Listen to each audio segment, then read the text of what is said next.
Hello all welcome to crick punch. So இன்றைக்கி நம்ம என்ன விஷயத்தை பற்றி பேச போகிறோம் பார்த்தீங்கன்னா, நேற்றுக்கு வந்து இந்தியா வந்து ஆஸ்திரேலியாவை காம்ப்ரஹென்சிவாக வின் பண்ணிட்டாங்க. அதான் இன்னொரு சேட் நியூஸ் ஃபார் ஆஸ்திரேலியா என்னென்னா, ஸ்டீவ் ஸ்மித் வந்து ரிட்டையர் ஆகிட்டார்.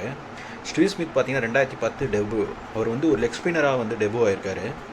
ஆனால் வந்து தன்னை வந்து மெருகேற்றி ஒரு டாப் ஆர்டர் பேட்ஸ்மேனாக வந்து டெவலப் ஆகி வேர்ல்ட் கிளாஸ் பேட்ஸ்மேனாக ஒரு கெரியரை வந்து இன்றைக்கி முடிச்சிருக்காரு. கிட்டத்தட்ட ஒரு 170 ஒன் டே விளையாடிருக்காரு. அதில் வந்து 7000 சில்லற ரன்னு, 12 செஞ்சுரிஸ் போட்டிருக்காரு, 43 ஆவரேஜ் வச்சுருக்காரு. 2 டைம் வேர்ல்ட் கப் வின்னராகவும் இருந்திருக்காரு. ஒரு வேர்ல்ட் கப் செமிஃபைனலில் இந்தியாவை நாக் அவுட் பண்ணியிருக்காரு செஞ்சுரி போட்டு, சிட்னியில் நடந்த மேட்ச் 2015. ஸோ அவரோட கெரியரே வந்து பார்த்திங்கன்னா கெரியர் கிராஃபே வந்து ஃபாஸ்ட்டாக ஆரம்பித்து தன்னோட கெரியர் கிராஃபை வந்து மேலே கொண்டு போயிருக்காரு. ஒரு சிறந்த பிளேயரு, சிறந்த கேப்டனும். அவரோட கேப்டன்சியில் வந்து ஒரே ஒரு பிளாக் மார்க் மட்டும் 2018 சவுத் ஆஃப்ரிக்காவோட நடந்த அந்த டெஸ்ட் மேட்ச்சில் பால் டேம்பரிங் மட்டும்தான். அவருக்கு, அப்புறம் வார்னருக்கு, அதுக்கப்புறம் பேங்க்ராஃப்ட்டுக்கு 3 பேருக்குமே பேன் வந்தது.